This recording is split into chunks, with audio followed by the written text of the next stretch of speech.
Okay. We are live. Hi, everybody. Welcome back to the Blamegirl podcast with Mr. Terry Wayne. And we got Brian Drolet. Oh, it's reverse. Yeah. Brian Drolet in the house. Mm-hmm. Wait. No. Okay, it's that's somebody confusing else. me. I'm Brian Drolet, There you go. and I'm in the house.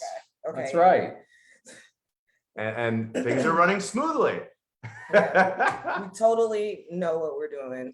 Brian, welcome to the podcast. How was your weekend? Great weekend. Watched some playoff football. Mm-hmm. It was freezing this weekend in Florida. It was the cold as hell state. It was dropped to like 39 degrees yesterday. So I did a lot of, being a little bitch yesterday. I get chilly very easily. Is what I'm saying. Yeah. Yes. Well, it's. You need some meat. That's what the old guys I know. You need to eat more meat. What, you weren't cold? Huh? You weren't cold? I'd say when it was like, I think it got the worst when it was like late Saturday night or like very, very early Sunday morning. But normally if the sun's out, I like the cold. Yeah. I'm a fan. Okay. No. So I would so much rather be chilly than sweaty. Yeah. I'd rather be, well, that's a good one. Well, everybody chilly has. or sweaty. It's a I mean, preference. how chilly we talking about? I would say like mid 30s to Oh, I'm 40s, sweaty. I'm going you know? sweaty. Okay. Ooh. 40s, I would say it's not even, I wouldn't even consider Listen it to chilly us till it's under Floridians, 60. Us people You know? down here talking about how awful it was. I wouldn't even put a sweater on until it's like at least in the 50s. Yeah. So is that all you did this weekend, and stay warm and watch football? I think, what did I do Saturday? I think I had a relaxing Saturday. Those Saturdays you're like, I'm going to watch at least 5 things on Netflix while eating macaroni and cheese and not leaving the couch. I had one of those days. I like those days. Those are necessary here and there, right? You got to have days like that. You can't always be out there just chilly in the world. Yeah. Sunday? What'd you do Sunday? Sunday was my football day. So I went to bars, did a little day drinking, little vodka soda. Okay.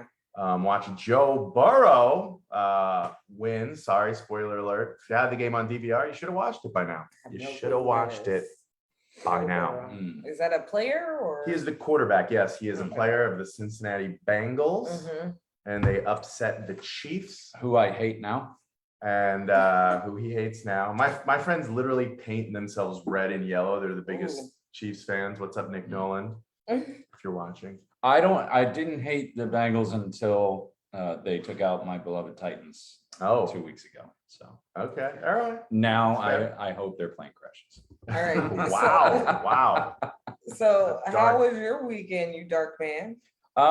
Pretty good. Played in a poker tournament. Ooh, poker. Yeah, it did pretty Did well. you win? $300 profit. So I used to do it a lot, and then I don't know, I just kind of lost interest. I used to play, I guess, semi-professionally. When I had my old retail shop. It was very much seasonal because it was over on the island. So like 4 or 5 months out of the year, I would just play tournament circuits to make money, and I was doing pretty good. I was making like $2,000 a month doing it. Wow. But I had to play like 4 days a week, Sounds for a long periods of time, because you're just trying to win small amounts of money. Do you ever win big? Oh yeah. When you hit a cut, like if you hit a decent tournament, it's like $5,000. Oh, nice. We need to get Polly McPollerson on. She's a former semi-pro poker player. I know, we talked about that. Because I told you I'll play. I've been trying to get a private comics game going. Yeah. For years. Comics don't have money like that. Like, what are you talking about? What money you bring in? You get 10 people. You bring in with comics. You bring in 10 people. That's a full table. $20 each. Winner take all in a tournament situation. Yeah. No, that's fun. And it'll play out for probably 2 or 3 hours. It'd be a fun time. But right. Nobody will ever commit, because there's nothing comics hate more than commitment. Is that all you did, was play poker? Well, apparently I went missing also. No, I didn't have a phone this weekend. My phone crapped out, so I had to order a new display for it, and then I spent yesterday taking this thing apart and replacing the. Yeah. All right, let's get to the blames. Let's just skip over my weekend. Yep, nobody cares. How was your weekend? What did you do this Why, weekend? thank you, Brian. Yeah. That was You're not supposed to ask. It's a was running unprompted. gag. Oh, No one He's cares. a polite person. it's true. So Friday, I don't think I did anything. Well, Saturday, good for you. I don't remember Friday, but I know Saturday I went to the library. She don't remember. For nothing. The open mic. library, Yeah. like an The actual show. library, or The like a show. bar called the library. It's a speakeasy called the library. A Aha! speakeasy, Uh-huh. a bar. The I was man like, said there's a bar. no way you went and checked out a book from somewhere. They don't even have books there. Say, But yeah. saying it, calling a bar a speakeasy. I is went like, to an open mic. It was an open mic at the library. I'd performed there a couple of weeks ago, and they had another show that someone else runs, Coutinho, I think is how you say his last name. And he does a show and a mic there once a month, and I highly recommended. That crowd was amazing for both the show and the open mic. So that was kind of like the highlight of my weekend. I got a really good video, and then I worked a lot this weekend. That's also what I did. So it's a speakeasy. I'm still dripping on that one. Easy. Yeah, it's called the library speakeasy. It's Look, a it's bar. not easy to speak in a bar. It's either. like calling Kinda a doesn't strip work, you club know? a gentleman's club. No, it's not. It's Like, strippers. speak They're loudly. stripping It their should be a clothes speak off the loud. mic. PC, I guess. I don't know. guess. Speaking of PC guys, this first story, this guy is not PC, and people really have a problem with Joe Rogan. Y'all, who's to blame? I think Joe Rogan is pretty PC. I just don't think he goes, I think he's got the couple of issues that he sticks his ground on, like the vaccination thing, Mhm. but I don't think, I would never put him as like a far right. Well, why do you think Well, people have a problem with him? Well, let me ask you this. Did you guys see his reaction video, the 10-minute video he put out in response to all this? I didn't watch the video, but I definitely saw the summaries of the video. So Spotify made kind of like an announcement saying they needed to do better to kind of like be transparent with what their opinion is, and kind of like now there's a new disclaimer on everything about the information. And then Rogan put like a 10-minute video on Instagram, just basically, I thought it was a great response. He's basically like, look, he's like, I love to have open conversations. And what he said that I think is a great point is he wants to do better at like when someone comes on his show and shares like a very controversial opinion, he wants to have the person who has the counter argument to that on like his next episode. So scheduling his guests. So I think that'd be cool. I respect that. Yeah, exactly. But and he's actually a big Neil Young fan, and Neil Young is the first musician that kind of came out and was like, it's the Rogan podcast or my music. The next day they dropped Neil Young's music. But Spotify lost like $4 billion in market. That's what I was gonna say. Is Neil Young to blame? Because is that the Neil straw Young that broke the camel's back? I didn't even know Joe Rogan was a Neil Young fan. I just learned this tonight. But huge fan, loves him, says has no problem with Neil Young being like, with his whole stance. And I thought he was like a classy response, because he's like, look, I got to do better. I will do better. And I respect everybody. And you're right. And I love that. I love a good debate. I love to see two alternate, every show there is. That's why Skip and Shannon are so good. You got Skip, the biggest LeBron fan, and Shannon, the biggest LeBron fan, and Skip, the biggest LeBron hater. It wouldn't be fun to watch two people that love LeBron James talk about how great he is. It's definitely, you don't want to echo chamber anywhere. It might be on Neil Young. I'm just saying, I might be putting it on Neil Young because you don't think it's Joe Rogan and his spread of misinformation? I mean, normally that would be my first reaction, is to go towards, but you know what? This is America. People do have freedom of speech. This is even America, if it's ignorant, the market but speaks for itself. That's right. But I will say this, Neil Young definitely has a reputation going back a long way for kind of being a shit starter. Like he kind of starts shit. If you listen to Sweet Home Alabama, there's a lyric in it that Leonard Skinner specifically wrote back to clap back at Neil Young. Well, listen, what I like literally it says his name. Like if Neil Young doesn't like him, get the like And that was what, 60s? So Well, I he's love been doing both this sides for a of it. I minute. like that Neil Young was like, listen, it's my music or his podcast, because that's kind of badass, and that's still freedom of speech. So there's two great examples, you know, one guy having a podcast and one guy being like, I don't like this. So Y'all And who don't gives a wait. shit? Listen, Because Rogan already got his money from Y'all Spotify. yeah, right. He could always just go back to YouTube. They y'all love don't it. see this as cancel culture. Yeah, a little bit. A little bit. I don't like what you're saying, so I'm going to punish you for it. But I only think it would be cancel culture if Spotify dropped the Rogan podcast. Then that would be a shame. I Yeah. think it's actually beautiful what's unfolding, because you're getting a guy who, you know, really likes to have conversations and ideas and put them on the internet, much like this right here. It's a podcast at the end of the day. It's not like it's edited cleverly to make somebody look bad, right? It's just two people sharing ideas. Right. Yeah. And so the fact that that is so popular and so controversial, which is part of the reason why it's so popular.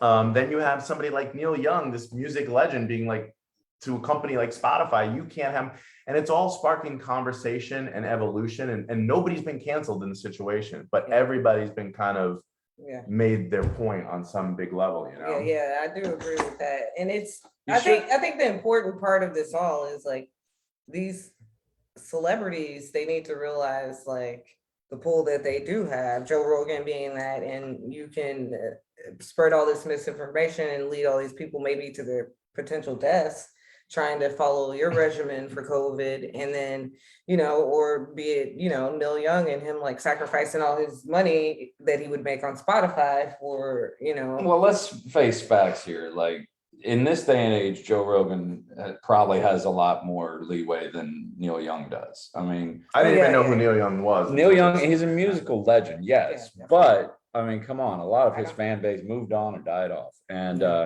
And speaking of dying off, Joe Rogan's misinformation. Neil Young, more like Neil Old.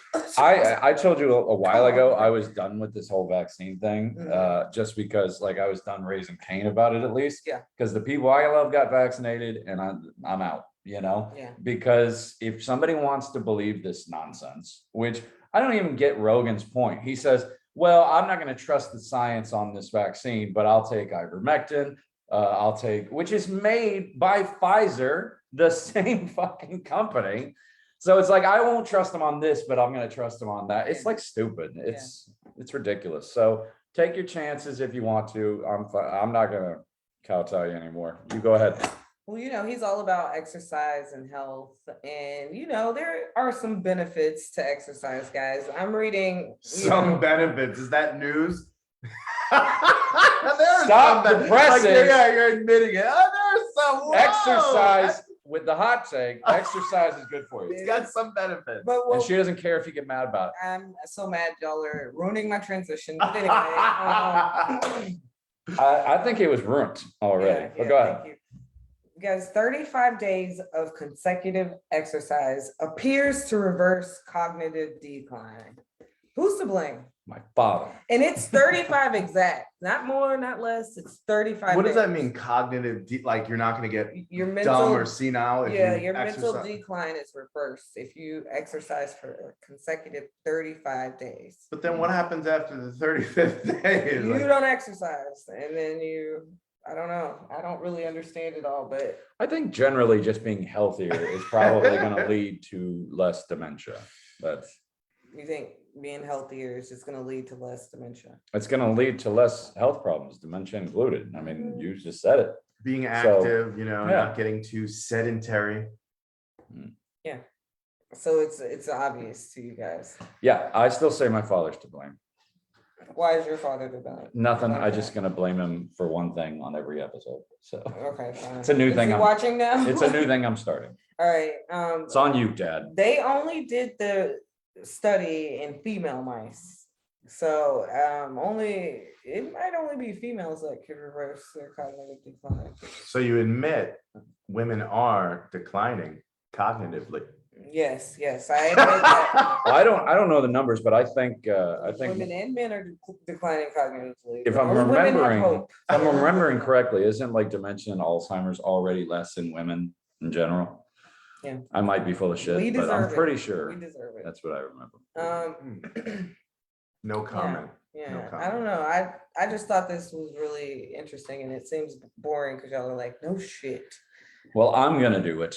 Well, I think if you You're gonna did, do the 35 days of exercise. You're gonna try it out. I was gonna do it anyway. So I told Okay. you I was on a diet as of last night. Yeah, but you didn't say you're exercising too. Yeah. has anybody ever course. been like, I'm I'm not gonna declining. diet and not exercise. Why go half-assed? into it? You have before, Terry. I've been- Has anyone ever been like to their doctor? I'm, declining cognitively, and the doctor's like, you need 35 days straight of cardio. That's gonna be You're gonna the be new. good. That's gonna be the new. And I'm gonna write an article about it. Somebody People should have will told my talk about it on grandfather that. podcasts. People didn't know. They People didn't didn't know. You got to stay active. Hmm. You got to stay active. And we've got one justice that is about to go on the inactive list, and that is Justice Breyer, who is retiring from the Supreme Court. Mhm. And the selection is being reduced to identity politics. And that is Joe Biden says he's gonna select a Black woman. Yeah. Who's to blame?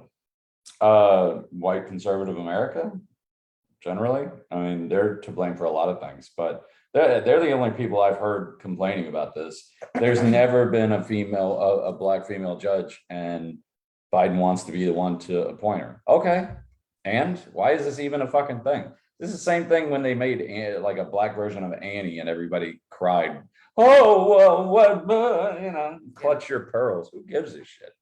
I mean, it doesn't matter. Breyer, in my opinion, the Supreme Court shouldn't be lifetime appointments at all. I think 10 years is good enough. People change, the country changes. I don't know why we give old people such reverence. We just talked about how, mental decline as you age. So why does Joe Biden get to be president at 78? It's crazy. This is dumb. I mean, there's a limit on how young you can be. You have to be over 35 to be president, but there's no limit on how old you can be. It's back asswards.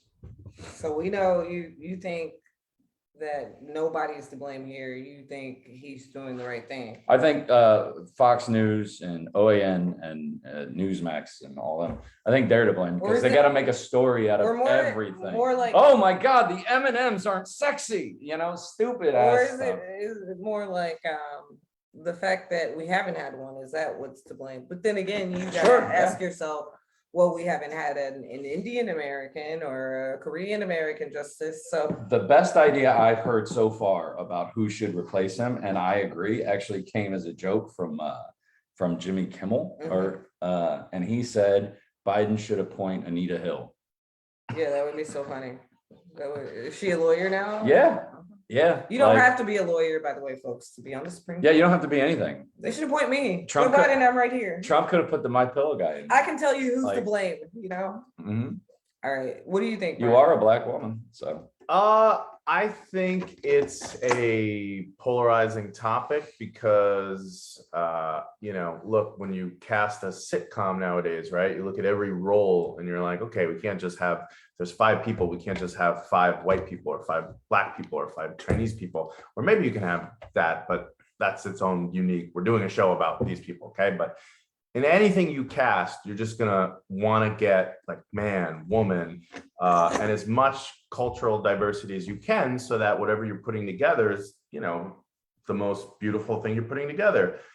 No, it's representative then, at least. Well, hence beautiful, right? Like, 'cause No, it's not fully necessarily. representing. Okay, well, that's another argument. You ever It's watch The actually- Real it's World? disgusting. It doesn't work out I'm sometimes. just saying, like, I get if you were putting together, like, I don't know how many judges it is. So if you're putting together 9. 5 judges, you would want some sort of diversity. Mhm. So if you're telling me there's never been a Black woman, well, then it feels like there should be a Black woman. But then I also understand somebody else who's going to nuance and go, well, why isn't it just the best judge? And why are we leading with that? Yeah. And I understand that. I don't want to be naive. I actually understand everyone. What I would say to everybody is just shut the fuck up and let's just. But there's the reason why is because Let it there are be. so many candidates throughout the country that would be completely qualified for that job, that they're starting out with this saying, let's narrow this down to just Black women. It just makes me so upset that this fucking conservative was like, it's affirmative action on the Supreme Court.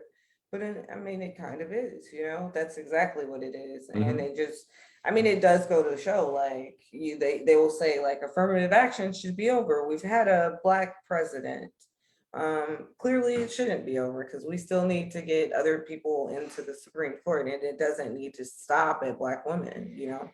I think anytime you do something like this, you're not teaching, you're teaching our whole society that you're giving a representation. So whereas like, you know, you 5 years ago might have felt like you weren't represented in the Supreme Court because, you know, nobody in your position had ever taken it.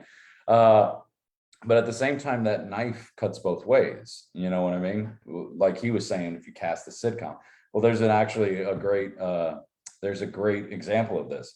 If anybody ever watched Louis on FX, Yeah. he had a season, I believe it was season 2. He had a season where he cast a Black woman as his ex-wife, but their kids were just the whitest kids you've ever seen, you know? And then they asked him in an interview one time, they said, well, why would you cast a Black woman as your ex-wife when your kids are both white? And he goes, because she was the best at it.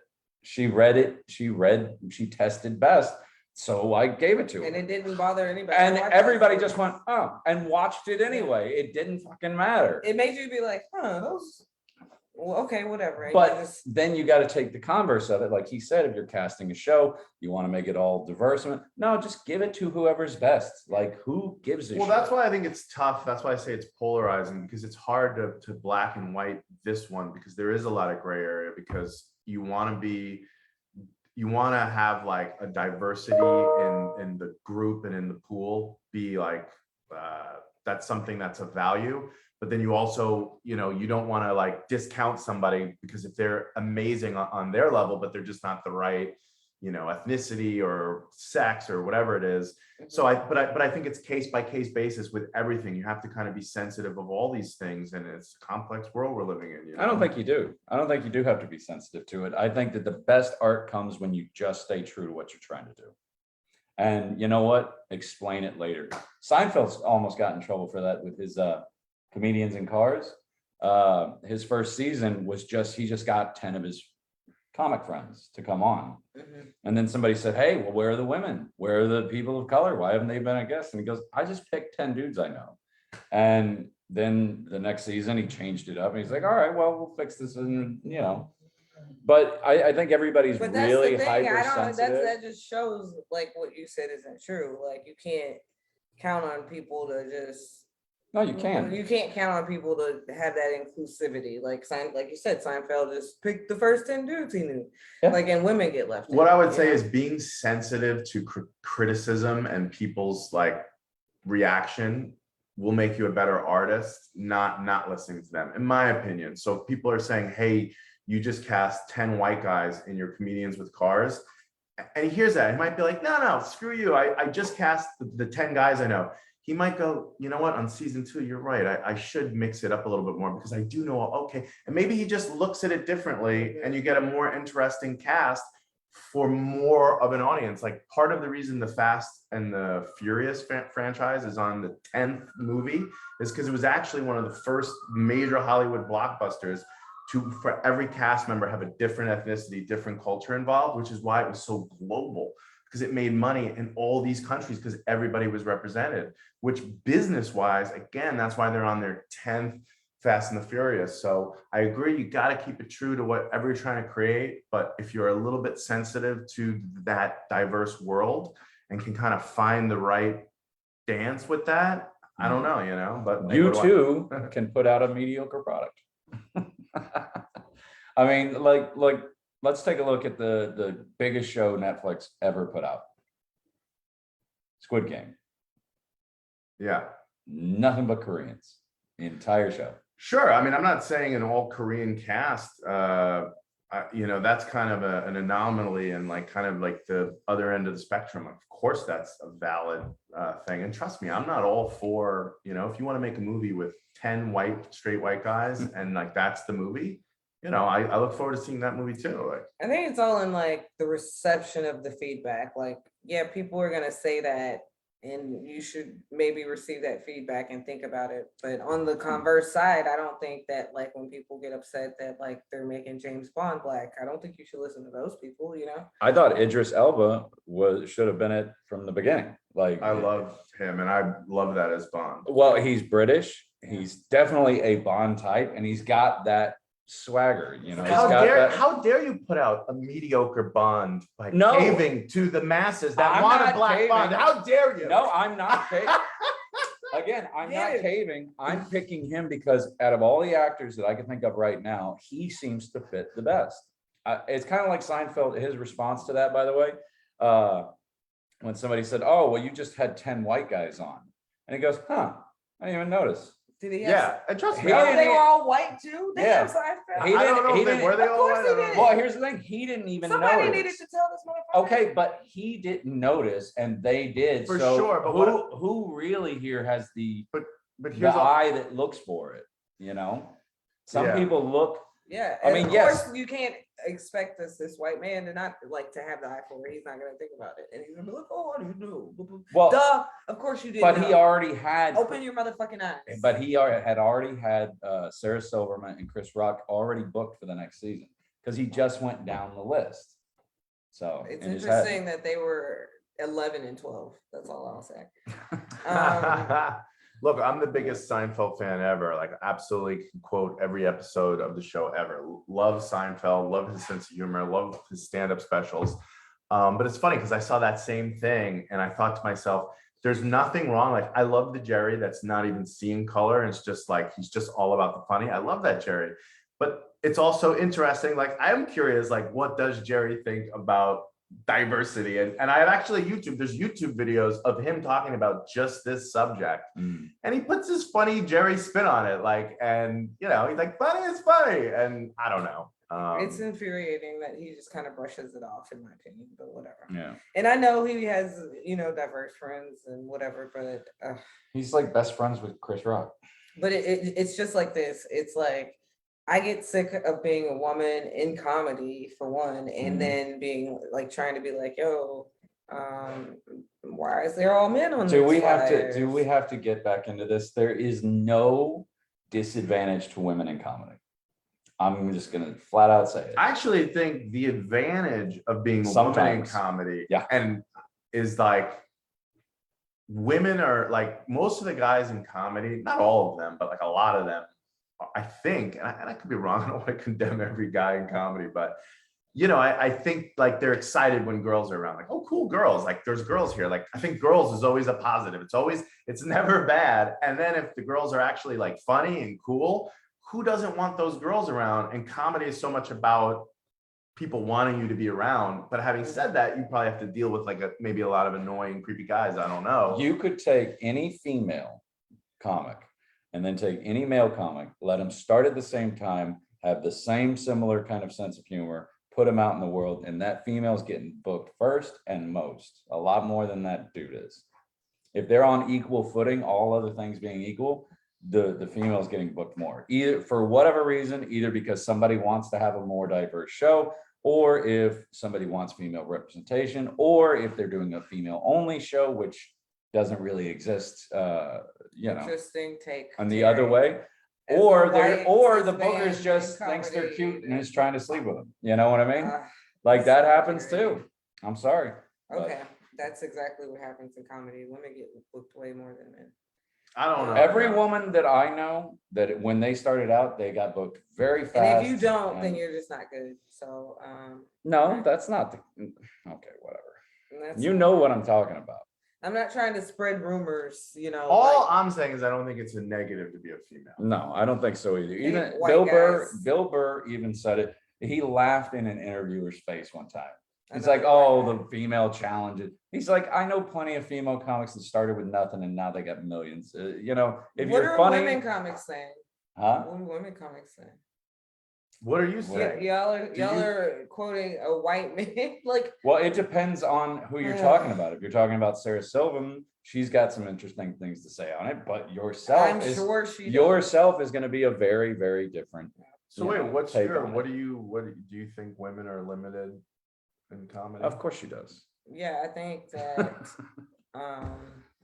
And it's not just, I think, on our level, you know, like once you make it, I don't know what it's like out there for women comics, like on that level, on Sarah Silverman's level or whatever, but just on this level and like trying to get in, it's like, yeah, guys will want you around because you're hot. It's not about your comedy. And then a lot of times guys won't even listen to your comedy to be able to say whether or not you're funny because you're a woman. They just disrespect you automatically.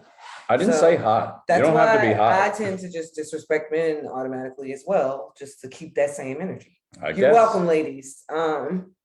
I guess you can say that, but Anyway, no, I've I want to seen. move on to some other disrespectful behavior, and that is Kanye West. Sure. Kanye West has been disrespecting Pete Davidson. He's wanted to beat his ass, and now he's spiraling out of control and is telling everybody Pete Davidson got AIDS. He swear to God. Like, who's to blame, y'all? Who's to blame? Kanye's ego. That's who's to blame. His ego is hurt right now. I don't even think he's that. I mean, he might be emotionally hurt. I don't know what goes on in that rat's maze of a brain of his. But I definitely see his ego being bruised as soon, because he wasn't doing this shit until she started, sniffing around Pete. And then it's like, oh no. And I think it's because Pete Davidson's very popular right now.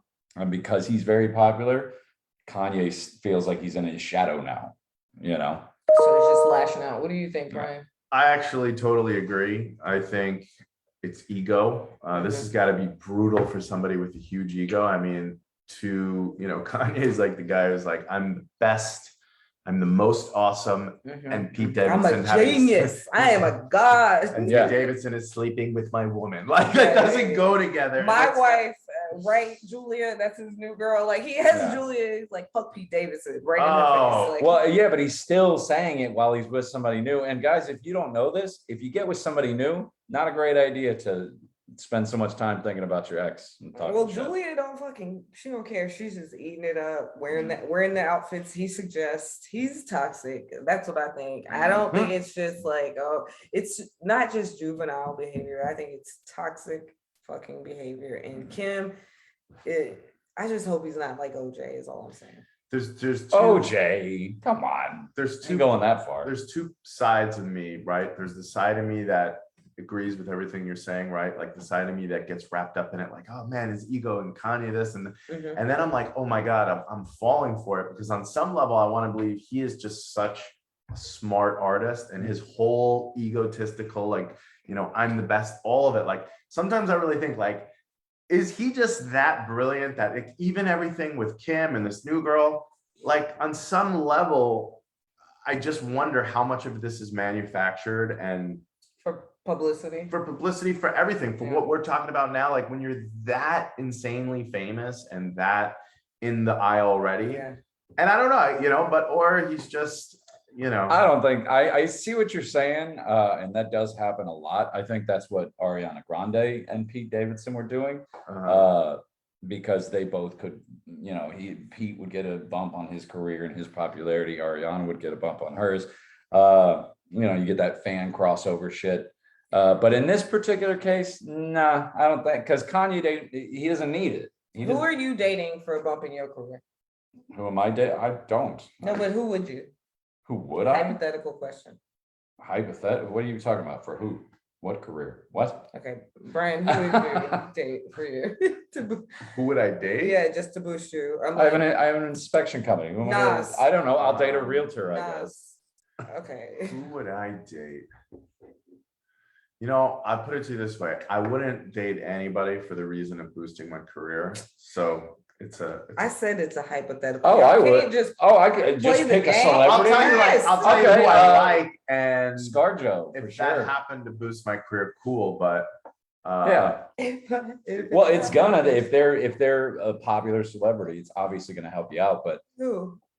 My orthodontist, I think if I were to date her, my dental career would take off. So I have to. What? I don't know. I just wanted to say anybody other than a famous person. Scarlett Johansson. I think Lele Pons, the social media person. I think she's kind of like really adorable, but she's so silly. So I'll date her hypothetically. Yeah, I don't know. I'll make silly you videos. do it for the clout. Right. But I would never do that. I Yeah. could never date somebody just for the clout. Yeah. But if, Scarlett Johansson insisted, like, I don't know, you could twist my arm maybe. Watch I'm out, sure that's a Colin. scenario that is likely. Yeah, it's She'll- gonna happen next It's week. interesting that She'll she be begging chose for it. Colin Jost out of all the guys out there. But anyway, okay, guys. Well, welcome, Brian. You don't need the clout. Brian is an actor, filmmaker, comedian from TV shows like MTV's The Hills and MTV's Disaster Date, and films like Dumbbells and Be Like Trees. That's Welcome. correct. Thanks for having me, guys. Yo, thanks for being on. It's good that we cross paths. You're here in Florida, so I want to start with comedy first because that's how we met you, and then we can talk about acting a little bit later. But like, when did you get into comedy? You mean stand-up specifically or just comedy in general? Generally, and stand up. Well, so I, like, many years ago when I started acting and stuff, I was always, everything was comedic. Like the first thing I ever auditioned for and got was an improv show on MTV called Damage Control. And so like I would say that was the official start of like doing comedy. Then did improv, acting school, and then I got some opportunities to act in a bunch of independent movies, all which were comedic roles. But then at some point I was like, I really want to try and tackle stand-up comedy because to me that's the hardest thing and I have the most respect for comedians.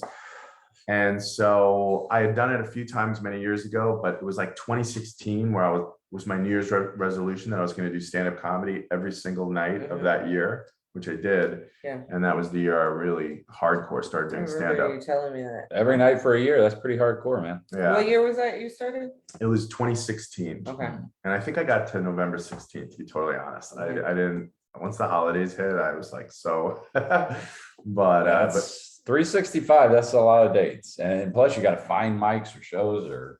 yeah, I was living in Los Angeles. So there was, mics everywhere all the time, any night of the week. So, and there was nights where I did five mics and I had so much anxiety and fear around it. And so I wanted it to become so normalized, Bust through that. Yeah. like brushing my teeth. And Yeah. that was my way of getting over my crippling fear of it, to be honest with you. Yeah, it's tough to get through that at first. So it sounds like your motivation came from your acting and being in comedic roles, and then you just were like, did you do it so that it would help you in your acting, or?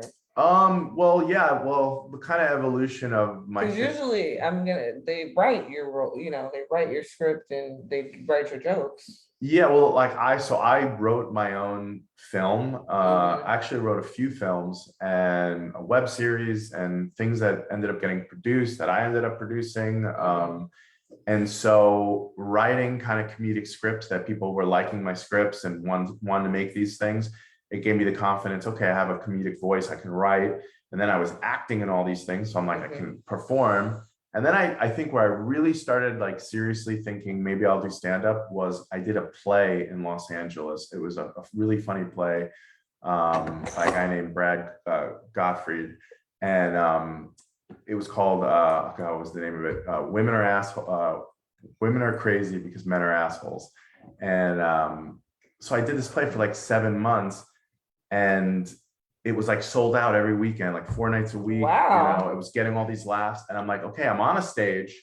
And this is like the audience is 1 foot away from me, and I'm like getting laughs. And I was like, once this play is over, I want to say my own words and just be on a stage, just me. And that's when That's that motivation. that's kind of how it all happened. Now, I was actually in LA in 2016. Oh, okay. Yeah, and I ended up doing some shows, and that was a big complaint actually amongst a lot of the stand-ups I met, was that so many people would overload any show. And I don't mean just actors. I mean actors and writers and models and this and that, just because, some agent or some manager told them like, this would be good to put on your CV. So just go do, and they told me it was going to happen. And then the first show that I went to, I ended up getting, it was a bucket show. So I ended up getting on, the guy who brought me, Tim Hanlon, he didn't end up getting on, but I met like 3 women and I said, how long you been doing it? And they go, oh, I'm just doing it a couple of times because my agent told me to. And I was like, oh, so what are you doing? And she, oh, I'm a model, perspective model. And I was like, oh, all right. And I could see how that would be very frustrating in a town like LA because everybody wants, you know. I mean, I don't view it as frustrating just because if somebody's like doing it just once or twice or a few times, or I don't assume they'd be very good at it, but I don't know how that would negatively affect me or anybody that, you know, wants to get up and do, you know, whatever you're at. Well, I didn't get the vibe from them that it was like a, hey, don't, you know, play in my yard kind of a thing. I think it was more just because like, They overloaded the mics. yeah, they overloaded them. So like you got Tim Hanlon, who's a great comic. He didn't get on that night, but all 3 of the prospective models did, and they all ate a dick. So it just kind of like, I could see how it'd be frustrating if you're a stand-up and you love it and that's your, and then somebody like a tourist comes in and just takes your spots away because they're looking for a little notoriety. And then you have actors that are comedic actors that belong there as well. Well, you know, I can't remember who said it, but a comic said, see, you can't go the other way. He said, you can have a great stand-up, become a good actor. We've seen that happen. He said, but it is a huge leap to expect a great actor to become a stand-up. And I cannot think of an example of somebody who started out, became a great actor, and then said, I'm going to do stand-up. And then, you know, actually killed it and made a career. Yeah, usually you go from comedy to drama. I think it was Judd Apatow that said that. I can't. He went from being a director, a writer to stand-up, which is. Oh, he was a stand-up first. Before he was writing and directing? When he was a teenager, he would go, because he lived in like not massive. Oh, that's how he met Sandler and those people, But right? he met them all before he even started. He interviewed them. He's got tapes of interviews that was never for anything. He told them it was for his high school newspaper. It wasn't. And he would interview him. He'd collect photos. I mean, the guy is obsessed with comedy. Okay, I want to talk more about Brian. So, Sorry.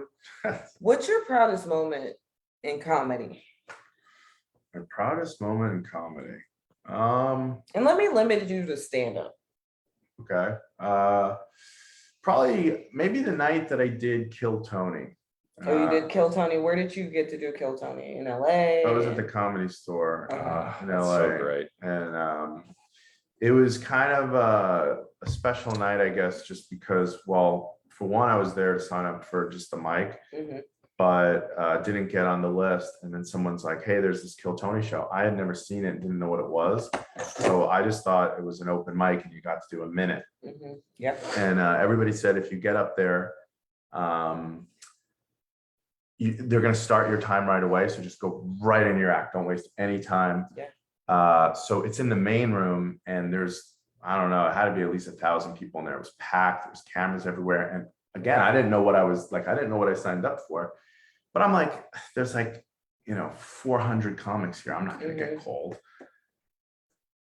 First name they call is me, and I'm just like, I'm like, are they going off height because you are a tall fella? No, it's just, and this is just a list with like 400 names on it, and I had just sat down, just like and then they just say, and when I heard my name in this room of honestly, like just like it was a sea. I have to say the word sea, like that's how many people I felt like were in the room compared to what I was used to, because at this point I wasn't. I'd been doing stand-up. It certainly was not like years in and seasoned. But anyways, so I was so far from the stage and I had to go through such a crowd that by the time I got to the stage, no joke, I was out of breath. And then all I could think about is, you have to start right away, So my comedic rhythm was so off. And I was like, and the other mistake I made was like, I was trying to get as many jokes as I could into the 60 seconds rather than just being present, and like, playing that, pausing for the laughter. Like I just when I watched it back, I didn't, I didn't hate it as much as I thought I would. But so after you do your 60 seconds, I don't know if you guys know, but they basically then kill you. Like Tony like makes fun of you, and I don't know this. I don't know this is coming. So and it was like Cheeto Santino was the celebrity guest comedian, and so anyway, Tony just tears me apart. Brian Redband, actually, love you, Brian Redband. He was really nice to me, and so was Cheeto Santino. And honestly, like in the moment, my blood level, rose, and I was so angry, and all these thoughts went through my head. I was like, I'm from Queens, New York. Like, I'm like, should I punch this guy on the stage? Like, that's how bad I got. And then I just recentered, refocused, got off stage, went to the front of the Comedy Store, and my friend worked there at the time, and she like just gave me like this huge thing of beer, and she's like, here, drink this, and make a long story short, I end up staying there, hanging out, kind of like, was like, okay, once I was like, people told me this is what the show is, they kill you. And of course, oh yeah, I think Brian Redband also came out and was like super nice to me. And basically, make a long story short, the show let out, and not only did all the people that watched the show come up to me and say the nicest things and things like, I thought you were funny and I like this joke, and I can't believe you took all that on stage and you're just out here and having fun, and like somebody wanted to book me on their show, and then all the comics that are like regulars there, every single one of them came up to me and gave me like a high five and was like, Nice. it went from being this like mortifying experience to the most The proudest moment. rewarding, like, wow, I just went into the lion's den and went in front of the lions and put myself out there and got killed. And Were they doing it in the belly room, second floor? Is that? No, the main room. no, you it was said. in the main It was in room. the main room. Yeah. And so yeah, so just a lot of positivity. And then actually later in the bathroom, Tony was in there, and it ended up just being him and I, and he was really nice and was just like, basically, if I didn't shit on people like you, I wouldn't have a show. So thanks for letting me shit on you while I pissed now. So, You gotta have thick skin for what this. has been your biggest challenge doing comedy? Has being a woman held you back? I feel being a man, no. My biggest challenge, I think my biggest challenge is I get over and tired of like my jokes very quickly, and I'm constantly wanting to find new material. And I deal with a very, I don't know, like, there's days where I'm just like, I never want to say these things again. And so I think I'm still finding my process of just finding my voice, what I want to talk about, why I want to talk about it, and trying to be more passionate instead of, oh, here's just a joke or a bit. I hear That's, yeah, I mean, I think that's something everybody has to kind of deal with, though, is like, because once a joke gets stagnant in your head, you've told it 10,000 times, you're like, ugh. Yeah. But if people like it, it's tough to get away from. I like that, like, because it sounded to me like you like don't like having to work through the open mics and like get through these jokes, and then because you might not tell them again or whatever. But sometimes that's the best part, is like doing it and then thinking, I'm gonna make it better, doing it again. You know what it is? It's the adrenaline of trying a new joke that you don't know is going to work or not. That's personally, because then you get that rush of like, I hope this goes well, and then it works and you're like, yeah. But then if you get a constant joke that is going to work every time, those are once I know it's gonna work, you get no adrenaline. It's no fun. Yeah, you got to tell them though, because when you do shows, you got to be like, oh, Giovanni. And I love the open mics. I love working through things. It's not that I don't love that. It's like once I know something works, it's like I'm just trying to amass just so much material. And sometimes like I'll stall because I'm out of the gate, because I'm like, man, I want to do this, and this. So I'm just still finding that process of material. So what's been your favorite venue? And you can't say the Improv. I don't even know if you've performed there, but you mean here specifically in Florida? Let's say here, because there's too many been great at the Comedy rooms. Store, Yeah, there's too so- many great rooms in LA. Okay, so here in Florida, my favorite place to perform,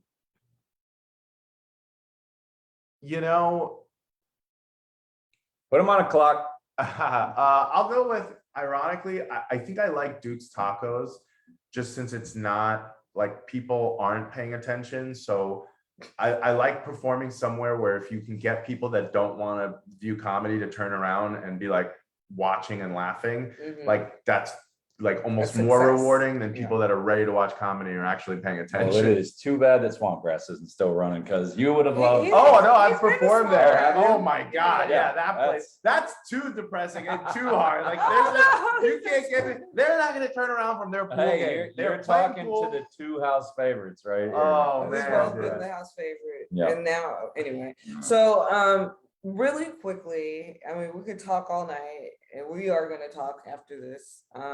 But who is Brian? You're acting, filmmaking. Where are you originally What is a from? Brian?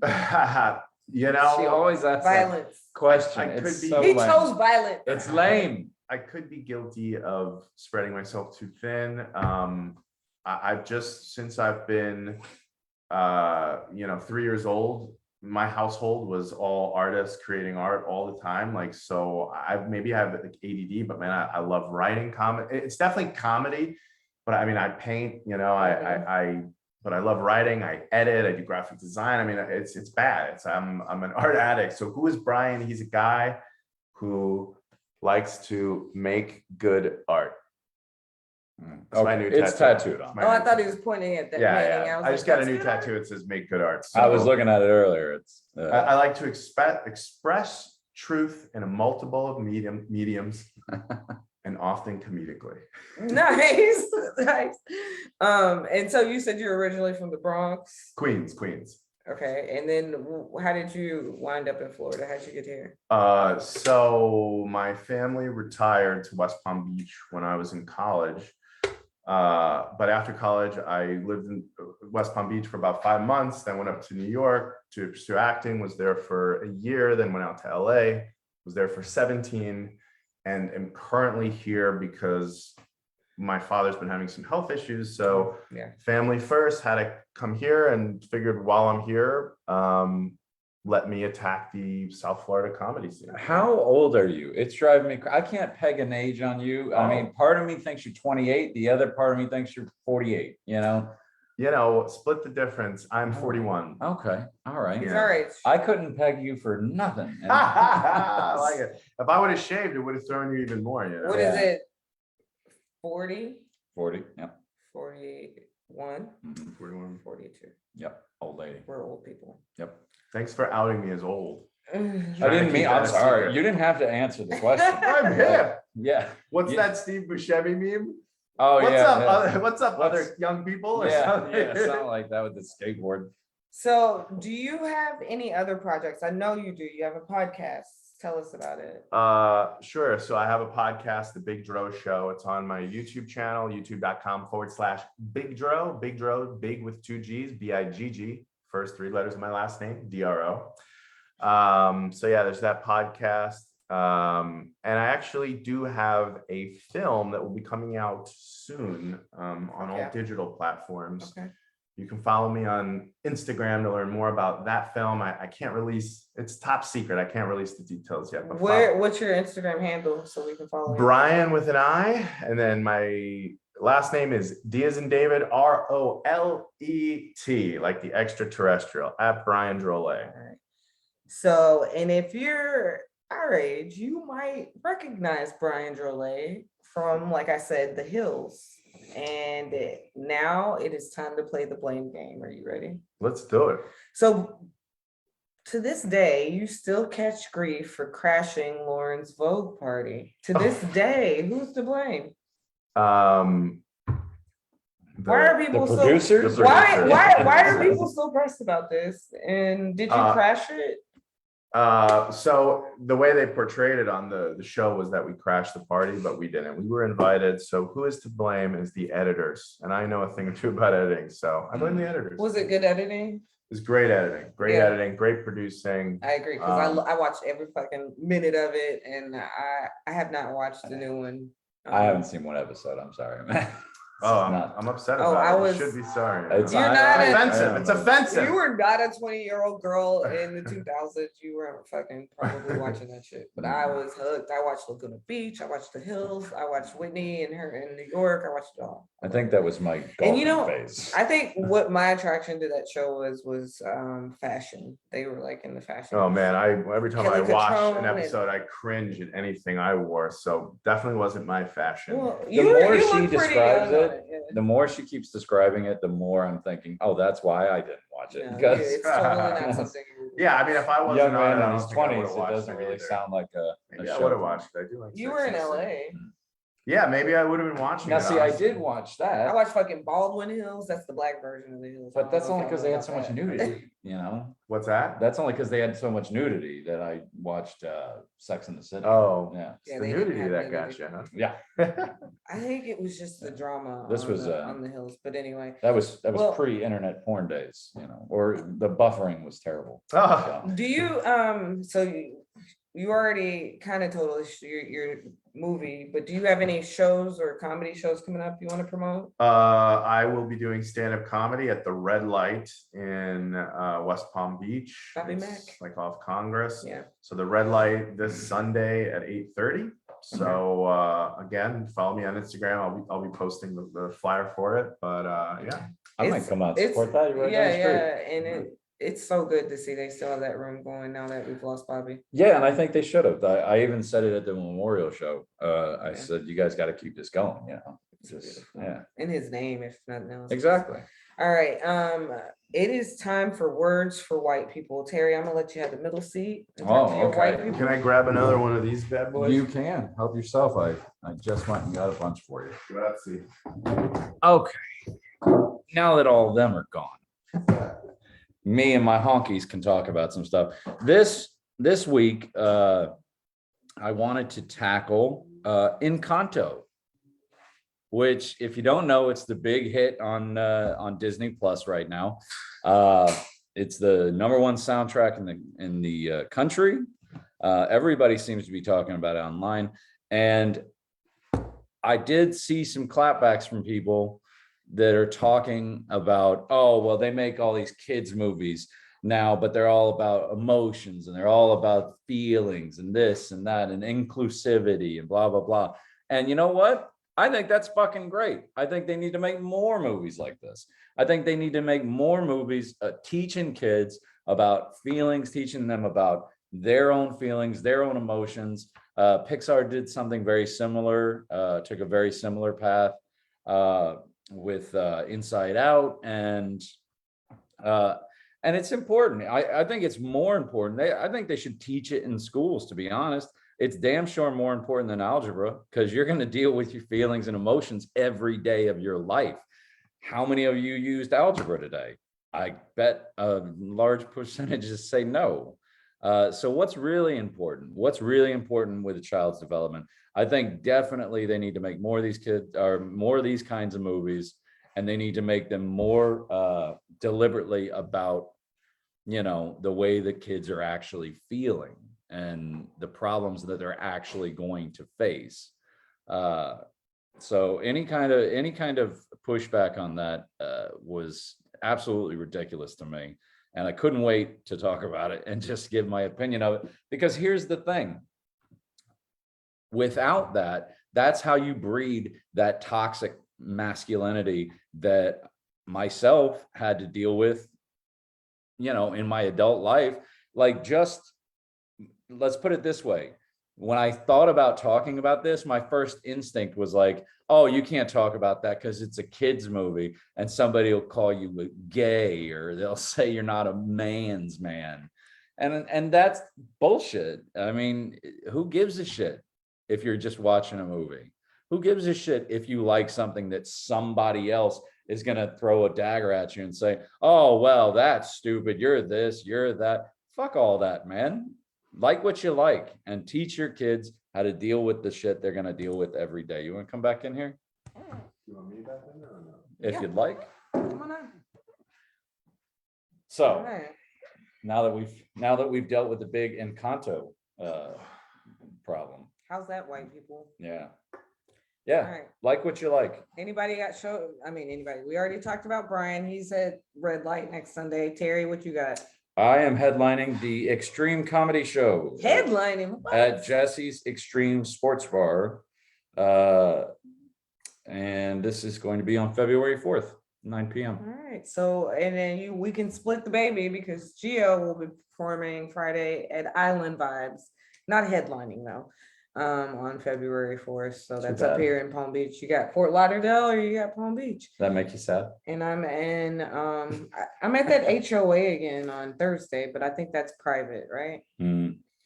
Yes. Oh, it is. okay. So never mind. Well, no, you can go, but it's gonna be a bitch to get in because that's a gated community. Yeah, Mhm. it's private. All right, guys. Until next week. Thank you, Brian, for joining us. Thanks for having me, Fuck you, guys. Terry. And until next week. Bye.